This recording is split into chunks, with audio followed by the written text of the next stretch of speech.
Yes, thầy. Namo Sakyamuni Buddha, Namo Sakyamuni Buddha, Namo Sakyamuni Buddha. Yeah, thank you. Let's just move on.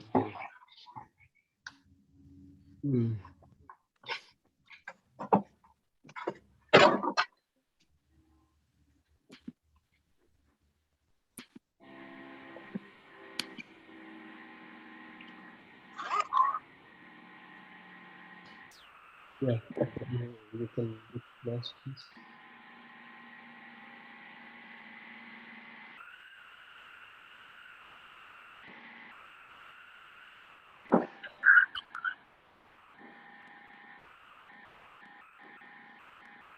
Yeah, go ahead, Cô Thông Nguyễn, please. Yes.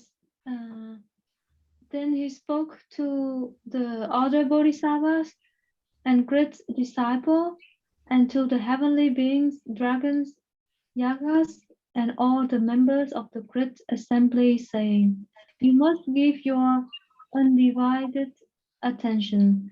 I will now make an offering to the relics of the Buddha, Sun, Moon, Pure, Bright, Virtue." Having spoken these words, immediately in the presence of the 84,000 tower, he burned his arms, which were adorned with 100 blessings for a period of 72,000 years at his offering. This caused the numberless multitudes who were seeking to become voice hearer along with an immeasurable samkhya of persons to conceive the desire for Anuttara Samyak Sambodhi, and all of them were able to dwell in the Samadhi where one can manifest all physical forms.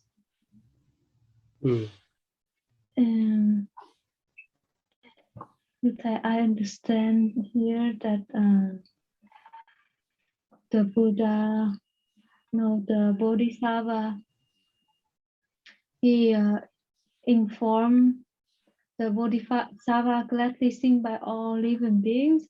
He informed other Bodhisattva to pay attention, and then he want to offer to the relics of the Buddha, Sun, Moon, Pure, Bright, Virtue by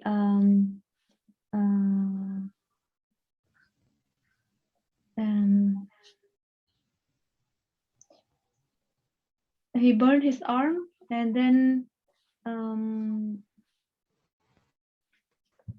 so in the presence of these 84,000 Bodhisattva, he burned his arms, and this light turn burned in 72,000 years, and this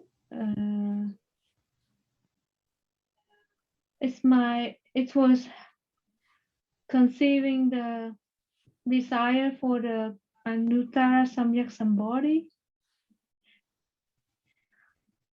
And all the Bodhisattva was able to dwell in Samadhi, where one can manifest all physical form. Actually, the last sentence is really difficult for me to understand. But I think the merit that come from his action has caused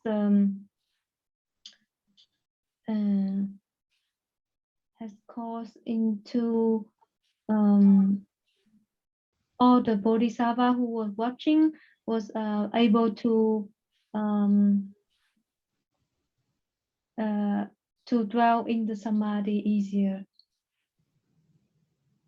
This is what I understand today. Yeah, so anyway, so because of his offerings, right? The numberless multitudes who were seeking to be warrior, that's mean who seek to attain nirvana only, and along with the immeasurable people, so they conceal the desire. That's when they all want to attain Buddhahood instead of arhatship. And all of them fell in samadhi. and they can manifest themselves. So because of his act of offerings, burning his arm, that's why the one who really want to achieve arhatship only, they look for the Buddhahood. Yeah, they change their mind to work on the Bodhisattva path to attain Buddhahood. So my question is that somehow, why didn't he burn his two arms first? He burned his body, right, in his last life. Now, after he got back, he burned his two arms. Why didn't in the reverse way? He burned his two arms first before he burned his whole body. Any meanings there? Go to me. You understand? Yes. I think in the other life he burned his body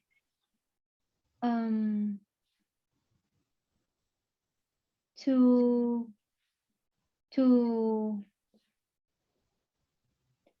actually because he have non-attachment to his body, and he want to teach the bodhisattva of the rest of sentient beings that the body is the instrument. And in here he burned his two arms, and his two arms burning for 72,000 years. I think this is a symbol of his commitment, the merits that come from his attitude to motivate the other bodhisattva to the Buddhahood. Okay. Yes. Thank you. William, you understand why? Why didn't go the reverse way? I don't think I definitely understand why. I mean, I could, my thinking about it would be that, well, one, it seems like it might even be in a way harder to just burn your arms. Okay. Because then you might live, you're still going to live afterwards. Okay. So then you have to live without any arms too. So, but it seems like after offering himself as his full body, like he wouldn't be attached to anything, like not attached to even offering his body, right? And or not attached to not offering it. Not like, oh, I did this once, I'm definitely never going to do it again. It's the fact that he would go and do something similar again really sort of bolds and underlines the action, and kind of demonstrates the non-attachment. But I'm not sure the symbolism, or I'm not sure the deeper meaning. Cô Thân Như, you understand the deeper meaning of this? No, Thầy, I don't know why he would burn the body and then burn his arms.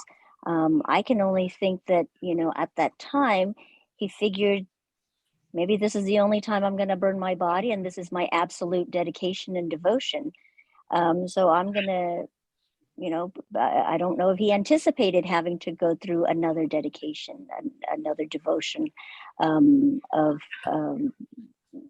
to the relics.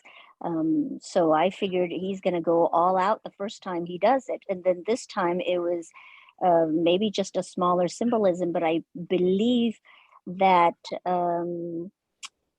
in a couple of paragraphs below that the arms get reformed. So, maybe it was just a symbolic so that the people can say, can recognize that you know, that everything is impermanent, and there's no need for attachment. It comes and goes.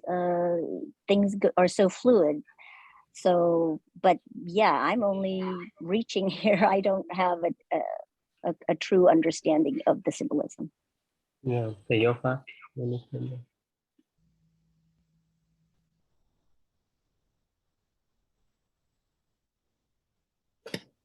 Không nghe thầy. No, but I think it's I'm guessing just like order. So basically, I think it's the first time when he make an offer, he have so strong devotion. The feeling of offering is very strong, and that's why he want to use his whole body to offer in front of the Buddha. And after the Buddha passed away, so basically he said that even I use my whole body, it's nothing good enough. But now the Buddha already entered into extinction, so I'm using my arm to make another offer.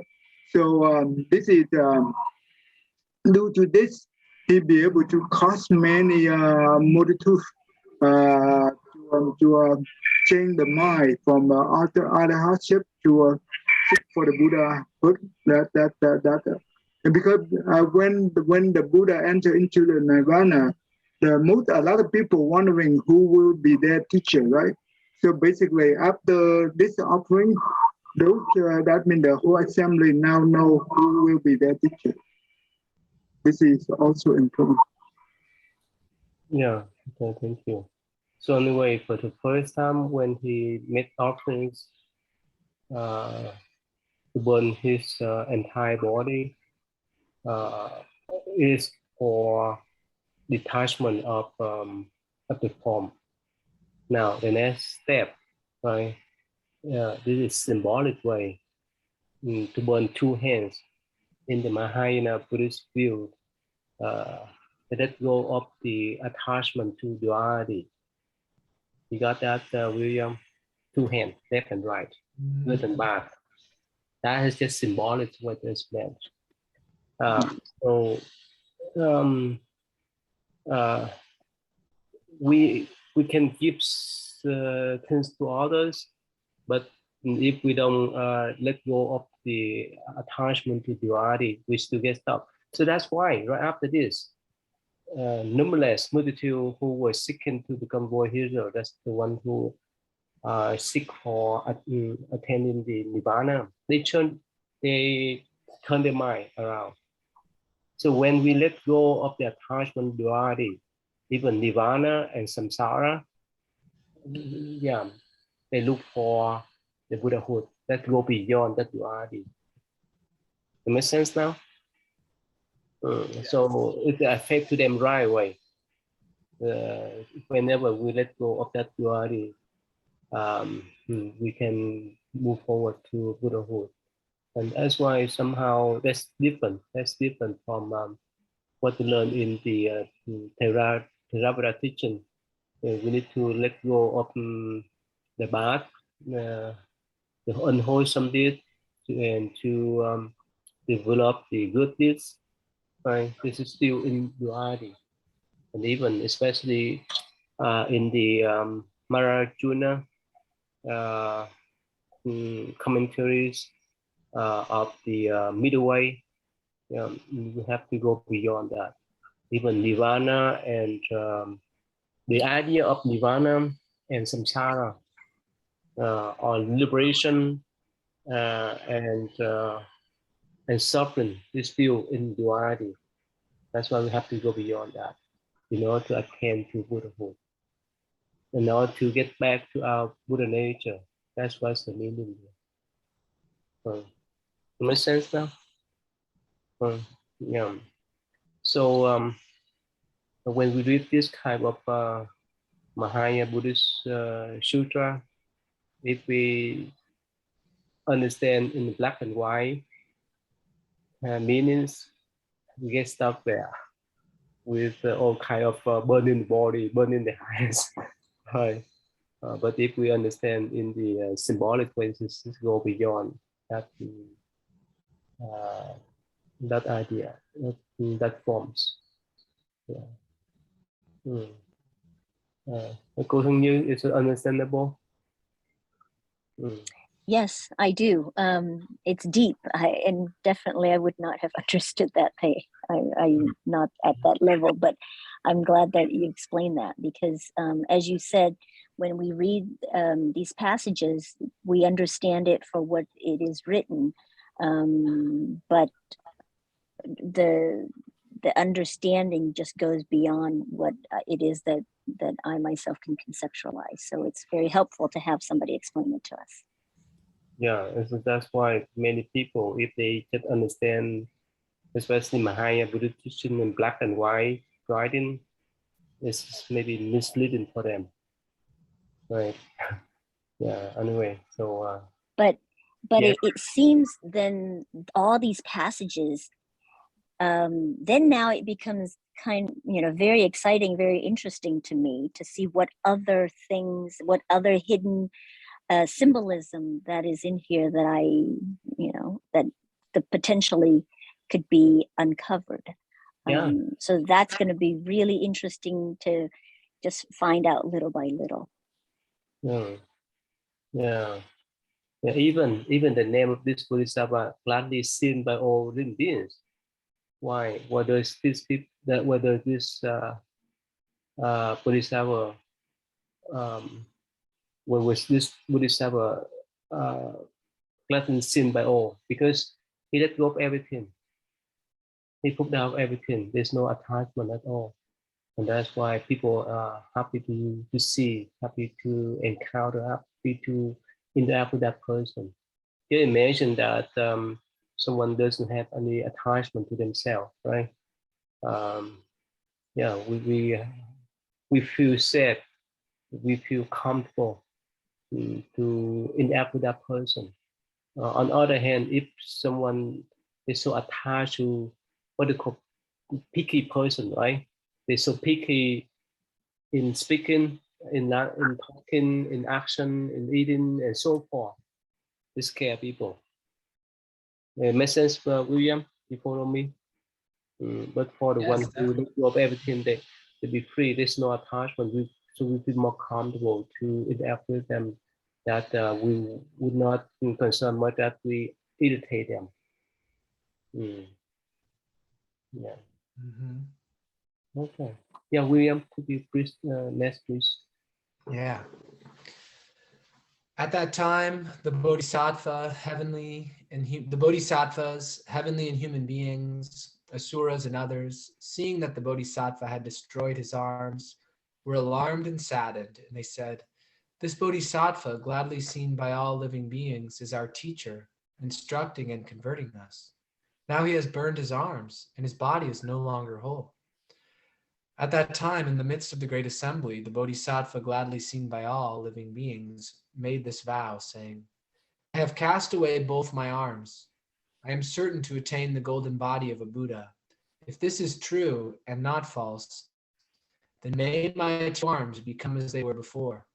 When he had finished pronouncing this vow, his arms reappeared of themselves as they had been before. This came about because the merits and wisdom of this Bodhisattva were manifold and profound. At that time, the 1,000,000,000-fold world shook and trembled in 6 different ways. Heaven rained down jeweled flowers, and all the heavenly and human beings gained what they had never had before. So, since we've established the symbolism of the burning of the arms, the regrowing of them seems like a little easier to understand, where once someone has gone beyond duality, their ability to make distinctions doesn't disappear. It seems that those distinctions now are in service to wisdom and to helping to liberate living beings. So clearly the Buddha still made many distinctions in the service of helping people escape from suffering. So that I think it's like, it might, on this side of enlightenment, it feels like going beyond duality, I think feels like a sacrifice. It feels like we're letting go of something difficult to let go of. But on the other side, it's like, I don't know, like we're seeing it from the other side of a mirror or something. I don't know the analogy I want to use there, but that we haven't actually lost anything. That really on this side is where we've lost something. Like in appearances lost something. We haven't actually lost it, but I think that's what the symbolism here is saying is that the ability to distinguish remains. You think after his vow, somehow his hand come back or they appear again as normal? Is that incredible? Is that miracle there? What do you think? I mean, I haven't seen everything. I mean, there's a lot of things that are said in the Lotus Sutra that are way beyond any of my experience. I mean, the arms burning for 72,000 years. If that's, you know, if that's possible, it's like, why couldn't the arms grow back too? I mean, there's so many things that violate these sort of ideas that I grew up with and how the world works, that I sort of suspend disbelief and kind of consider it from a place of an open mind and just wonder about the meaning. Even in the Diamond Sutra, remember that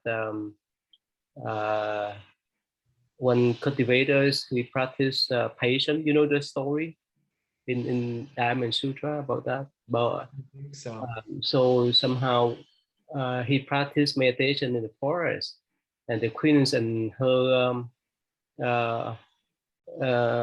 ladies somehow went to the forest with the king to hunt animals, but somehow they went astray, and so the queen led her followers to go around. Somehow they met these cultivators, and later on they sat around to listen the sermon of these cultivators. So later on the king looked around, somehow he could not find his queen and the court ladies, and he went around and until he got to the place that his queen and his court ladies sitting around with the cultivators. So this king is so enraged, he's so angry, and yelled and scold the cultivators that why do you tempt my my queen and my lady courts, the court ladies? So what do you teach here? What do you talk about here? So this cultivator say, well, I teach patience. So the king take out the sword and chop up one hand of the cultivators, and he say, well, you still practice patience? This cultivator say, yes, I still be patient with you. There's no anger with my mind, even you chop up my hand. The king chop up another hand. He asks again. The cultivator say, no, I still have no anger about you. So the king chop up one leg and ask again, and chop up another legs again. That means 2 arms, 2 legs. And he still ask the cultivator, do you still have any anger toward me? The cultivator say, no, I don't have any anger toward you.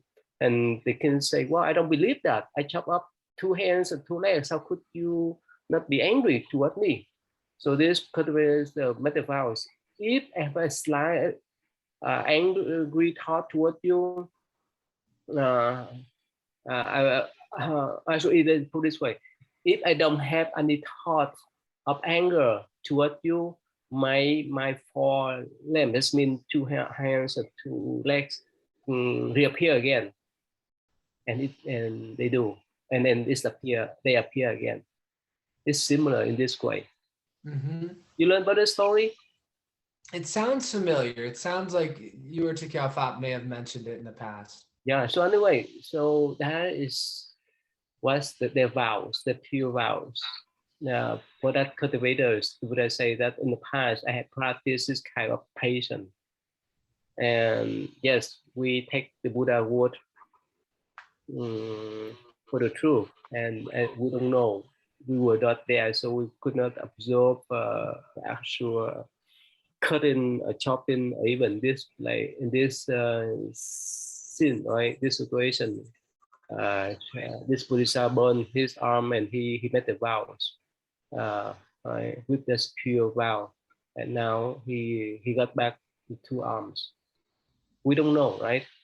We don't know whether it's just miracle up here, miracle happen, or it is symbolic way, but still, it's still that the act of Bodhisattva get go beyond our thinking. And of course, talk that when we talk about the principle, like just recently that when this Bodhisattva cut off his two hands, that symbolized that he let go of the attachment to dualities. And whenever he gets go of attachment to duality, he go beyond that type of that type of forms. Yeah. Yeah. Cô thân nhớ, you follow my story. Yes, I do, Thầy. I do follow it. And per your question, can we understand it? Can we conceptualize it? And I think, you know, our present situation, the experiences that we have lived through in this lifetime, it is not, I can't conceptualize that. I can't imagine that happening. But gradually, I feel that as we read the sutras, there are things that pop up that makes me, that convinces me more and more as to the wisdom of the sutras. And I say that because we were taught about meditation, and meditation has been written in the sutras before any of the scientific evidence contribute to the benefits of it. We've seen meditation, the benefits of it to the brain being confirmed by CAT scans and electrodes and so on and so forth. And interestingly, just a few days ago, and I know we had talked about the numerous worlds that the Buddha has said beyond, our world. There are numerous uncountable worlds, and I always read that. And when we discuss it, I always thought of that as, oh, it's written in the sutras, so that's another time, it's another place. I'll just take it as what it's written. But just a few days ago, NASA, there was an article that says NASA confirmed that there's 5,000 other worlds that is beyond our solar system. And when I thought about that, I remembered the videos that you showed us about the different worlds and how that is with respect to our solar system, with respect to the locations that we are living on Earth. So it just seems like, hopefully in my lifetime, there are things that I learned from the sutra that gets confirmed and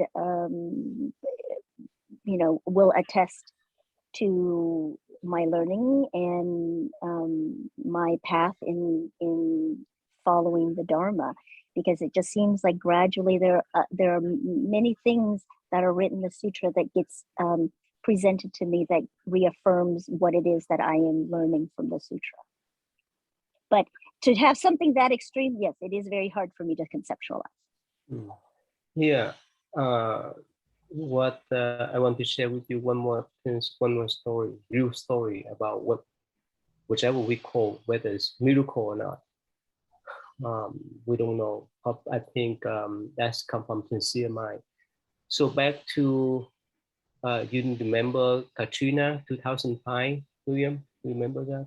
Yes. So I went down to Boston, Mississippi to attend the grand opening ceremony celebration at that new temple down there on Sunday. And on Monday, Katrina came.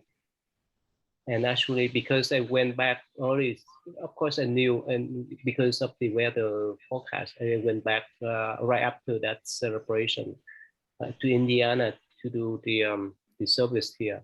Anyway, so on Monday, the old monk, one old monk, and I think 4 or 5 young monks, plus more than dozen of old lay people. They got stuck on that temple, and they climbed up to the ceiling of that temple when the flooding happened. And what happened then?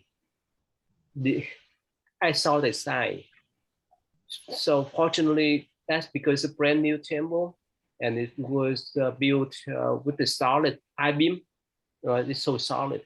Otherwise, collapse and they would be dead already. So anyway, so they climbed up and sat on the ceiling, inside the ceiling, right?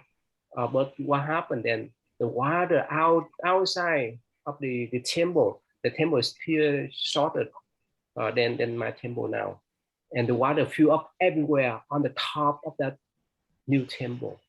And when they got back on the next day, Tuesday, I saw the mark of the water, the level of the waters, the flooding water, get up to the ceiling and stop there. And the old monks, the 4 or 5 young monks, and all the lay people, they still survive. But here's the catch. It's not easy. At that moment, they say, according to their explanation, they say that at that moment, the moment that the water flood into the building, they climb up one by one to the ceiling, and they decide to be the compassion mantra continuously and sincerely. And even that, some drop of candles, the candle shop, right? We call candle shop, right? Right. Wax, sorry, yes, wax. It's hot, but when candles wax melt down to their arm or their fingers, they didn't pay attention on that. They just pay attention on deciding the compassion mantra. That's why they're still alive. Again, that is what we call the miracle. And you could not imagine. I went there, I've observed by myself that the water level outside of the temple, and imagine all the door, all the window was broken. And you have only the ceiling and the top of the temple. But somehow, in between, they still survive because water could not get into the ceiling, but it outside there, it get up, cover the top of the building. It went over the building, but there was like a bubble of air in the bottom of the ceiling. I thought you meant they were on top of the roof, but you really meant no. They're inside the ceiling. Oh my God. The water go above the top. But I don't know how they managed to live in that bubble, in that gap. Wow. And the old monk, he still survive now. He's 90, in the early 90s now in California. What do you think? Is that miracle? So you're saying the whole temple was submerged? Yes, you can say that, except the ceiling. Except for that bubble inside the airspace. Yes. What do you think? All door was broken, all window was broken, because so small, 1,000 people die, right? That's quite amazing. Yeah. When I first heard you tell the story, I thought it stopped before it got to them. But you're saying the level of the water is beyond the roof of the house, so it's submerged for the temple. I see. Yeah. Only in the middle, they survive in that gap, that the ceiling. What do you think? Again, in Buddhist view, yes, you can say miracle, but miracle comes from sincere mind. At that moment, I just mentioned recently, right? Even the wax, the hot wax of the candles spill out to their fingers, to their arms. They didn't pay attention about that because it's life and death. They're so sincere. I don't know whether you have that kind of near-death experience for sincerity with the life and death or not. They will not pay attention to anything except recitation of Judah be great compassion mantra. Cô Thân Nguyện, Vivian, her mom and her family go to that center. That's nearby her house. The old monk, he's still alive there. Yes, okay. Ở chùa Quán Âm á. Yeah. Is this that temple is in Santa Ana, in the Chapman Road. Yeah. And they went there.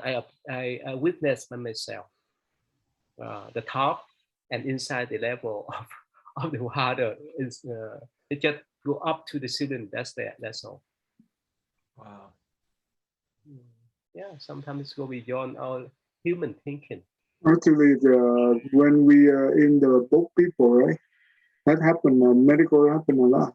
So between the life and death, we are the boat, small boat with many people. It's in the ocean. Yeah. But anyway. Okay, so again, to compare with this type of story, I don't know, since we have not witnessed, right? The Buddhist got back his arm, or that cultivator got back his 2 arms, 2 legs. We don't know, but that's miracle happening in Buddhist view without sincerity. Yeah. Right. Cô Thân Nguyện, right? You have some kind of you can say miracle happenings before, right? Yes, okay. I think without miracle, I would not able to sit here study, because I remember that with my accident in India, the doctor already told 2 of my friends, 2 German friends, that he could not help me anymore. So when I came back to the apartment, they only give them a small bottles of ice drop and saying, yeah, every 2 hours, please help her to drop her eyes. So luckily that they helped me with that. But during this, I think 10 days, I recite the compassion mantra like 24 hours. If I fall asleep, okay, I'm tired. But if not, I recite the compassion mantra. And then slowly the infection of my eye gets better. And then I slowly could open the eyes. And then I recover.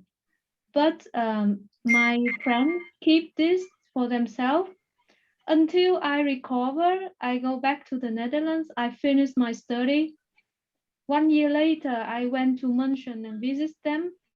Then they told me the truth. They said, it was actually a miracle that your eyes recover. We know that because this doctor already told them that he could not do anything about it. Then when I come back to the Netherlands, even the doctor in the Netherlands said there is an evidence that in my left eye there is a scar, but it's just outside of the midpoint. Because if it's in the midpoint, actually I could not see, one of my eye could not see thing clearly. Sometimes in the winter I do have some pain, but I think that at that time, I think for myself, I recite the compassion mantra. I took the vow, and also I could not imagine how my life would be if I blind forever and sit in the wheelchair. So I truly believe in the Mahayana path. I do think that there are things beyond our sense that we could not see or experience by ourselves, but there are miracles still happen around, and if we practice and pray sincerely, our life can be changed. Many things actually happen like this to me several times. Yeah. Can you tell us what happened before with your eyes? What happened before my eyes was that on this trip to the Oh yeah, indeed. So why I go to the trip was also incredible, because I believe that I went to India for the internship, but I did not contact my family at that time because they all did not want me to go. So in the end, I just go there. But one day I have a dream. So we did internship in India. I went there with 2 German classmates, and then we in the end of this internship period we have like a gap of 3 weeks, and we did not know what to do. 2 of my friends asked me, "Oh, probably 3 of us can travel around India," but they are couples, so I was like, "Okay, I don't know." And one night I have a dream that uh, our great master in the dream saying to me, so Hòa thượng Tuyên Hóa told to me, "Hey, you should call your master. Please call your master." Even on the next day, even I was like, no, why I have this kind of dream? And when I brush my teeth, I look into the mirror and I see that his picture is there. And then I talk to myself, oh, why, if this happened a lot to me, why I should call master? And then in the end, I decided to call you and tell you this story.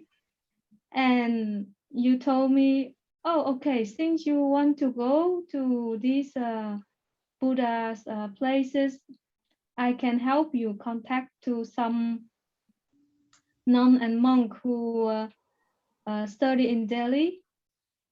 And when you contact to Cô Linh Hòa, right? And she has the contact with Thầy Thích Đồng Thành.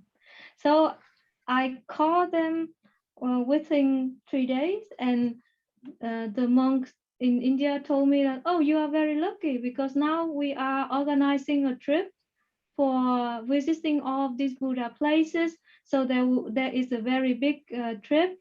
There's also one old monk from Australia. Therefore, this year is very special. So we have in total there are 5 temples: one from Australia, one from America, and Germany. And it's a very big trip. So no worry, if you want to go, let me know the day that you are free, and I will book the ticket for you. So I even did not send him the money by myself. The monk said, no worry, I'm now booking the trip. I will add your name there and just go with us. So it happened like this. And I felt at that day, I was like, oh, this is like a wake-up call. And then during this trip, I have this contact lens in my eyes, but even though because I have pain infection in my eye, so sometimes I fall in very deep sleep. And when I in the car, when I sit, I feel the road, and I have many dreams that actually every land that the bus was moving, for me in that dream is like flying, and under these wheels there are the hands of Bodhisattva protecting the wheels. This kind of dream happened a lot during this trip. The thing is, when I arrived to Bulgaria, my eyes got very huge infections, and I could not open it at all. But on the other hand, I get support from a local Indian guide, and he took me my hand to all of these places and told me, hey, this is a place where the Bodhisattva statue, and they told me this is very miracle statues. You can please pray to her. So every day when I have free time, I bring you here, and you sit here praying. Let the rest of the team go with the monk and the trip. You stay here in Bulgaria 3 days, and before we go, I bring you here. So because of this experience, I stay there 3 days and pray a lot to compassion mantra, and pray to the compassion Bodhisattva. And during this time under the Bodhi tree, where I could not feel any light around me, I look at the Bodhi tree in a different way. So I see there is many light, and all the step that I step, I could see there is light drop down from the tree, like showing the way, like in the movie. But yeah, it's hard for me to explain this to anyone. I keep this for myself. I wrote a journal book in Vietnamese, and after that, I took the vow that whenever if my eyes come back normal again, I will only do the good thing to me and to other people in my ability. So therefore, when I go back, I finished this business study, but I did not do anything into this business. I decided to be a translator, and from translator, I become engineer. I think this is my real experience that the miracle happened. Yeah, I did have fun. Yeah, thank you. Thanks for sharing. Yeah, I can. Yeah, in life we don't know, right? In Buddhism, miracle happen only when we have sincere mind. Yeah, again, when we learn this type of sutra and relate it with our life in the spiritual path, we see some kind of compatible there. But again, until we are there to witness, otherwise, yeah, we still have the doubt. But in our views, as well as we have sincere mind, everything can be possible. But William, what do you think?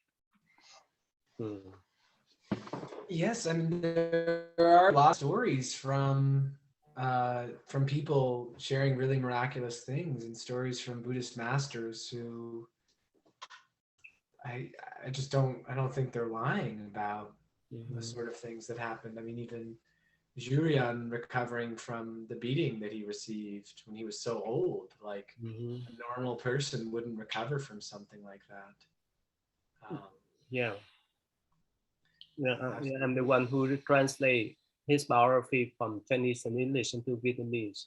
Actually, I based on his, you can say, spiritual role model to practice, because he was beaten up twice, almost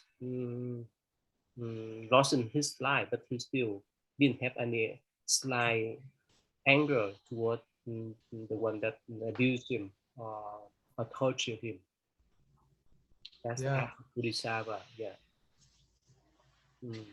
I mean, I had an experience. It's kind of similar. When I think I've told Tiki Fap about it. I think I've maybe told you a little bit about it, Tay. Is I was exploring Peruvian shamanism, and specifically like the plants that they work with. And I went to Peru once. I stayed there for like 10 days, and I did a diet where I used this certain plant, and afterwards had some like really interesting experiences in my life. Like part of what this plant was supposed to help with it was supposed to help with physical pain. So that's why I wanted to know about it, because I'd read a story where someone went and used it and their back pain totally went away and they never had it again. And I thought, wow, this could be a valuable thing. And had this just like wild experience while I was there, which is like a whole story in and of itself. But it was such a compelling experience. I went back again to diet with another plant. And it wasn't necessarily though like a totally positive experience. There were some things that I had questions about, but it was very compelling. So I went back again to diet with another plant. And on the last night of the diet, I became disoriented, delirious, and confused. Like I was unable to like maintain focus in my mind. I kind of was couldn't sleep, but it was like I was in a dream. And all of this stuff was happening in my mind, like all of these stories, and very like progressively over the course of a few days, some were kind of benign, but some became very disturbing. Some, like, when it really got, because this lasted for like 5 days, and some of them were like the most disturbing thing I could think of, like the scariest thing possible that could happen, is what I believed was occurring. So I was very like, I have memory of the whole thing. Like some of the, like, just like normal memory, you forget some little details, but I was conscious with it all, but my normal mental faculties were totally deranged. Like I couldn't really remember what day it was unless I like looked at the calendar and worked to try to remember. And my ideas about what was possible were totally askew. And my first instinct when it came on was I started reciting the mantras that I knew. And I got to a point though where I couldn't even recite them because I couldn't keep my mind focused. And then everything kind of fell apart so much that it wasn't for a few days until I was like able to do it again. And like I went to the emergency room because I couldn't board the plane. I was so disoriented. I couldn't board the plane to come home. And they found my potassium levels were so low that like I could die from my heart stopping. And it was Peru, so their medical system's not very good. So they gave me a little bit of potassium, but they didn't recheck my level. And then they discharged me to a clinic without normalizing the potassium. And the clinic never rechecked my level. And they didn't give me foods that were containing potassium. They gave me like 2 meals a day and no fruits or vegetables. So I stayed in this delirious state. And I was convinced at one point that like I was going to die, that it was over. I had all these ideas about like that people were trying to harm me, even people in my family, like really extreme paranoia. And I got to this point where I didn't see any way out, that it was like, okay, no matter what, basically this is it, I'm going to die. And so something changed. Before that, I was desperate. Like I was doing anything I could, kind of like, you know, a rat to try to escape from drowning.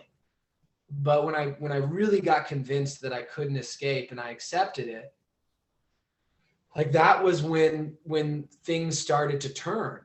And I remembered Tuedot from Unlock. Tuedot and Duto were the ones who actually introduced me to you. And I texted him because I'd had his number in my phone. It kind of like, I'd been back to Unlock maybe a year or two previous. And he was like, you know, he reminded me to start reciting the mantras again. And I was with it enough that I could. And then gradually, like, I was still paranoid, but I became more stable and felt better and better. Like, you know, well, was it the stuff they were giving me at the clinic that helped?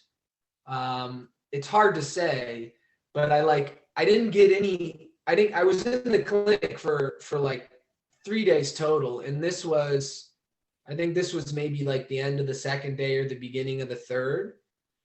So my sense was it was that acceptance and then that returning to the mantras. Because before, when I was doing the mantras, I was terrified. I was like, I was scared of what was happening. And so then I got with it enough that I was able to go to the airport and get on a plane. And when we got to Lima, the capital of Peru, I just bought a ton of coconut water because I could still remember like how to replenish my potassium. And then by the time I got home, I went to the emergency room because my whole family thought I was gone. My whole family thought I had to be admitted to a mental hospital. So they wanted to like trick me to go to the emergency room so that I would be admitted. And by the time I got there, I was normal. And the physician that saw me, the psychiatrist that saw me was like, no, you don't, he doesn't need to be admitted. And what was interesting is like going out from that, you'd think like, okay, maybe I'd have some sort of deficit. Like maybe I'd have some ongoing problem because it's severe. My mind totally broke apart. Like I could kind of explain some of it, but it's just, it was like a car engine that wouldn't start. The sort of my thought process when I would try to think, it was just like shattered. So, but interestingly, since then, it really drove me towards recommitting to my practice, because there was like, I just saw how I could see the beauty of the selflessness, the beauty of selflessness and of compassion so much more clearly. Because from that state of suffering, I saw even my family couldn't really be compassionate to me the way that I needed. They were doing their best job, but you know, even the people I would expect to be able to like care the most and do the best job, they were on vacation and no one even came out to Peru. I was there with Lisa. They could have flown out right away when I was taken to the ER. They all had the money and they all had the time. They were literally on vacation together and nobody came to meet me there. It's understandable. I don't blame them for it, but it just reoriented me in a way. And since then, like, but I've come back, my business has grown tremendously. I've, you know, reconnected with you and have recommitted to this, like the practice. So I really credit it to, if I didn't have the roots in Buddhism, I could have been, there are people who've dieted on this plant that I found out and they've gone crazy and are living in a mental hospital and they've never returned, because I've gone and I've looked online about this. So from my firsthand experience, it feels like my connection with Buddhism, and then the good, the affinities I have with you and that I had with Tuệ Dot. Yeah. Wow, thank you. Wow, that's wonderful story. You need to write a book of this to encourage people. That's the true story. Yeah, we don't. We focus on the sincerity and of course, miracle happen in every traditions. When the Buddhism is come from our sincerity. Yeah. Cô Thân Như, what do you think about this story? Well, I think each person's personal experience in the blessings that they've had, and definitely its miracle is just incredible, and it's just mind-blowing. I wanted to ask William, is that a hallucinogen plant? No. It was not. It sounds like, you know, it's a mind-altering drug type thing, something like ketamine or LSD, even though I know LSD is a lab-created drug, but it just sounds like it didn't, it's so mind-altering. The first 3 days of the diet that I took this plant. So this happened on the 6th night. So the plant would make my whole body tingle, but I wouldn't see anything unusual. My meditation didn't change at all during it. It wasn't until the 6th night. So I hadn't taken anything at that point. It seems that it was just like, I just lost too much potassium, like I did too much. I did at that same time, I was interested in ayahuasca, which is another one of the native medicines. And that one is visionary. So it does cause you to have these visions.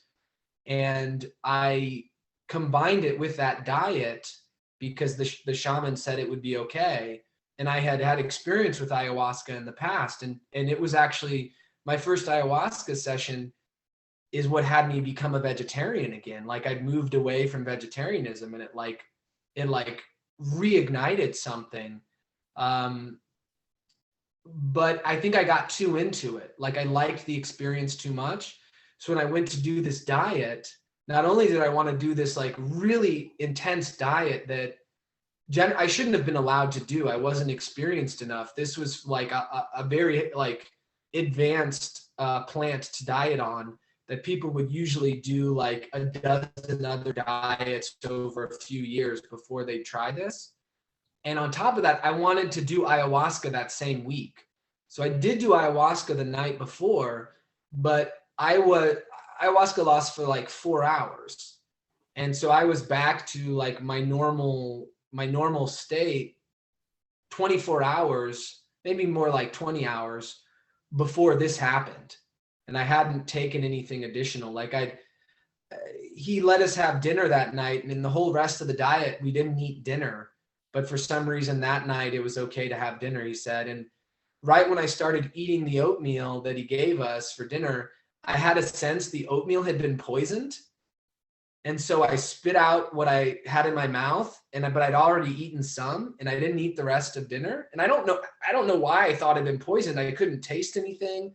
I had just become suspicious of this guy. I felt like at some point he like, it seemed like he was trying to get money from me. And when he figured out that he wasn't going to get money from me, he seemed to become angry at me. He didn't do anything outward, but it was like subtle. And so I was suspicious, and maybe that's why I had that thought. But maybe it was just part of this, the delusions coming on. That's like still a question for me. I don't know. But I initially thought it all started with me thinking I'd been poisoned.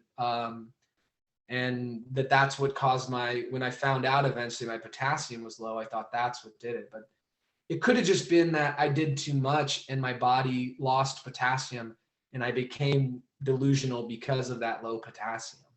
But it wasn't the effect of a substance, because that had all ran its course. But haven't done any of that since then. Have not gone back to ayahuasca since. It's like, yeah. Thank you. Yeah. Wow, that's wonderful story. That's a special plant in Peru.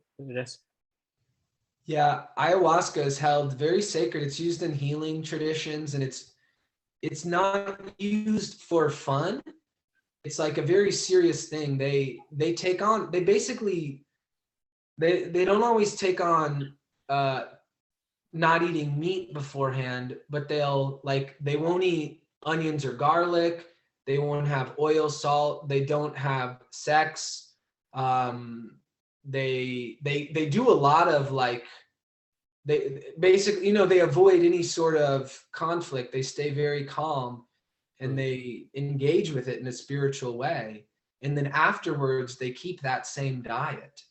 And it causes the person who takes it, generally, not everyone, it's variable. Some people, nothing happens, but most people will begin to have these visions.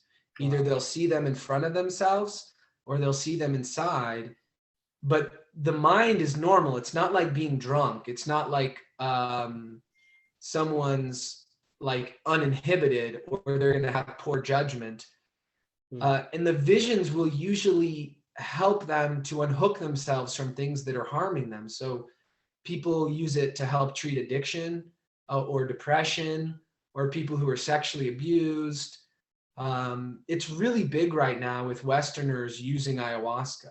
A lot of people have found a lot of help with it. So at the time I was kind of wrestling with it, because in Buddhism it's like, okay, don't use any drugs.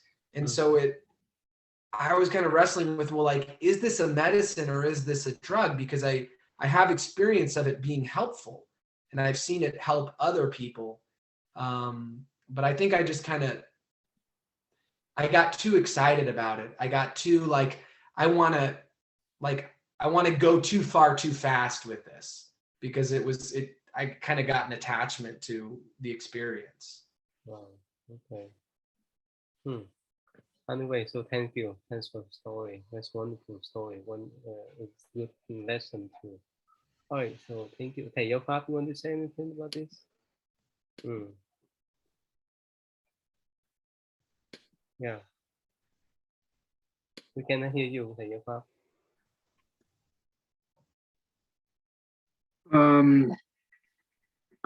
Well, I told you that when I was very young, right? That was my first year in college in 1990. Since that day till the next 5 years. So every time when I go on go into my car and driving to the school, it takes me about 30 minutes or 40 minutes early morning. And every time like that, I have a reason in here. It's a lot of suffering people come to me and asking for help. And I feel very extreme emotional. And I could not cry because when you can be able to cry out, that means you can release the emotion. And it happens like that every day. And one side of my brain is for that, the other side of my brain is driving. So I each time like that, I told them that I'm still a student. I don't have anything to help you, but when I be able to do so, I will definitely help you. And it's the same reason every day. So after that, when I got out of school and I started go to the temple, under the temple, one dimension, one of the range of the 10,000 city, 10,000 Buddha temple. I recite the Great Compassion Mantra and also the Asto Bodhisattva Sutra. And for 3 months, those things disappeared till now. It no longer appears. And later on, when I look back into the Asto Bodhisattva, in there it says specifically when you see those things, that means the one that who have affinity with you in the past, maybe 1 life, 10 life, or 100 lives, and they still stuck in the three realm, right? The three evil realm, and they don't know to reach out to who for help. But if they see anyone is in this world have the connection, and they think this person can be able to help them, they will hold on to it. And this is in the sutra say that. So that and a second time when I in 2000, right, I will encounter very depressed. I was depressed. When I was depressed, um, and I try to keep my mind without have any kind of resentment toward the one that caused me depressed. So, and I heard in the sky, right? The in the sky there is a voice that give the preaching to me every day for 6 months like that. Yeah, thank you. Yeah. Since time is up, since next Saturday I have to conduct a wedding ceremony in Houston, and a concern that I may be late. So I think if we could skip next Saturday, we'll come back after that. Yeah. So a Buddhist families they invite me to do that wedding ceremony for their daughters. Yeah. We do in bilingual. Remember William, the couples, right? George, yeah, they're the one that came here last night. I did that for them. I think they say 8 years ago in court, and that's why they came back here. Okay. All right, good. Thank you. All right, so let's go to Wing, please. Yes, thưa thầy.